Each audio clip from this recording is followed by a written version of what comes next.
అస్మద్గురుభ్యో నమః. ఇంద్రియ నిగ్రహం. అజ్ఞానానికి మూల కారణములు మోహం. మోహమునకు పునాది అజ్ఞానం.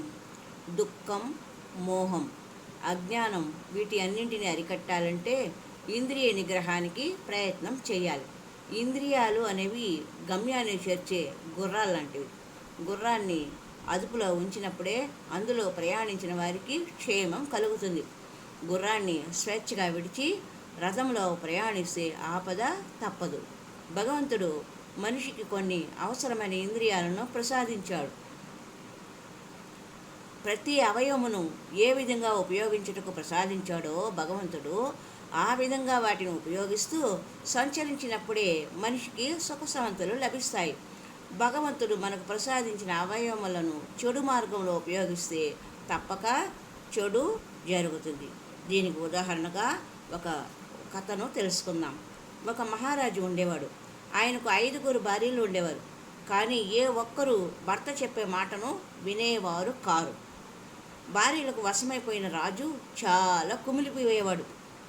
నా రాజ్యంలో భార్యలకు వశము కాని వారు ఎవరైనా ఉన్నారా అని తలపోసి ఒకరోజు ఒక సమావేశం ఏర్పాటు చేయదలిచాడు. ఆ సమావేశానికి పురప్రజలంతా రావాలని ఆహ్వానించాడు. రాజమహల్కు 2 వైపులా 2 పందిళ్ళు ఏర్పాటు చేయించాడు. ఒక పందిరిలో భార్యకు వశమైపోయిన వారు ఉండాలి, 2వ పందిరిలో భార్యను వశము చేసుకున్నవారు కూర్చోవాలి అన్నాడు.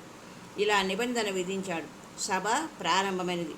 ప్రతి ఒక్కరూ భార్యకు వశమైపోయిన వారి కోసము ఏర్పాటు చేసిన పందిరులకే పోతున్నారు. ఆ సంగతి రాజు కనిపెట్టి, నా రాజ్యంలో ఇంతమంది భార్యలకు వశమైన వారు ఉంటున్నారు, నేను ఒక్కడినే అట్లా ఉంటే తప్పేంటి అనుకున్నాడు. చివరగా భార్యను వశం చేసుకోవడానికి అని నిర్ణయించిన పందిరిలో ఒక్కడు చేరాడు. ఒక్కడైనా ఇలాంటి వాడు ఉన్నాడా అని రాజు ఆశ్చర్యపోయి ఆయన దగ్గరకు చేరి స్వాగతం పలుకుతూ, నువ్వు మహానుభావుడివి, నీ భార్యను నువ్వు వశం చేసుకున్నావు, ఇది ఎలా సాధ్యం అంటూ అతన్ని అనేక రకాల పొగిడి నీ భార్యను వశం చేసుకోవడం ఎలా జరిగిందని ఆశ్చర్యంగా అడిగాడు. అప్పుడు ఆ వ్యక్తి, ప్రభు, నేను భార్యకు వశుడినే, కానీ భార్య నా వశం కాదు అన్నాడు. అయితే మరి నువ్వు ఈ పందిళ్ళకి ఎందుకు వచ్చావు అని అడిగాడు రాజు. అప్పుడు ఆ వ్యక్తి చేతులు జోడించి, మహారాజా, పురుజనులంతా ఎక్కడ చేరుతారో అక్కడ నువ్వు ఉండకు, నువ్వు ప్రత్యేకంగా పోయి ఉండాలి అని నా భార్య చెప్పింది, అందుకని అలా పోయి పక్కన ఖాళీగా ఉన్న పందిరిలో ఉన్నాను అన్నాడు. దానికి రాజు చాలా కోపించి, వారందరూ ఉన్న చోటే నువ్వు కూడా ఉండాలి అంటూ గట్టిగా చెప్పాడు.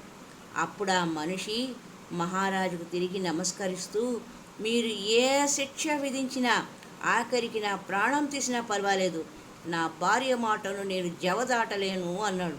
అప్పుడు రాజు అనుకున్నాడు, లొంగిపోవడం అన్న దానివల్లనే ఇన్ని అనర్థాలు అని. ఇక్కడ మహారాజు అనేవాడు మనస్సు. 5 ఇంద్రియాలే అతని 5 భార్యలు.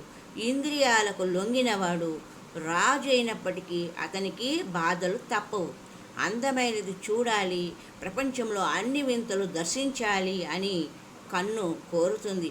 రుచికరమైన ప్రీతికరమైనవన్నీ తినాలని నాలుక కోరుతుంది. మధురమైన గానం ఆలకించాలని, తనకిష్టమైనవి వినాలని చెవి కోరుతుంది. మంచి మంచి వాసనలు, సుగంధాలు అనుభవించాలని ముక్కు కోరుతుంది. ఒకటి ఒకవైపు పోవాలంటే మరొకటి మరోవైపు సాగిపోవాలంటుంది. ఒకదానికి ఒకటి ఏమాత్రం ఒద్దికలు ఉండవు, ఒద్దికలేక ఉంటాయి. అన్నిటినీ తృప్తిపరచడం ఎవరికి వీలవుతుంది? ఇలా ఇంద్రియాలకు లొంగిపోతే అన్నీ మనల్ని అనేక విధాల బాధిస్తాయి. మొట్టమొదట వీటి అన్నింటినీ అదుపులో ఉంచుకొని మార్గము ఆలోచించాలి. మన స్వాధీనంలో ఇంద్రియాలు ఉండేటట్లు చూసుకోవాలి.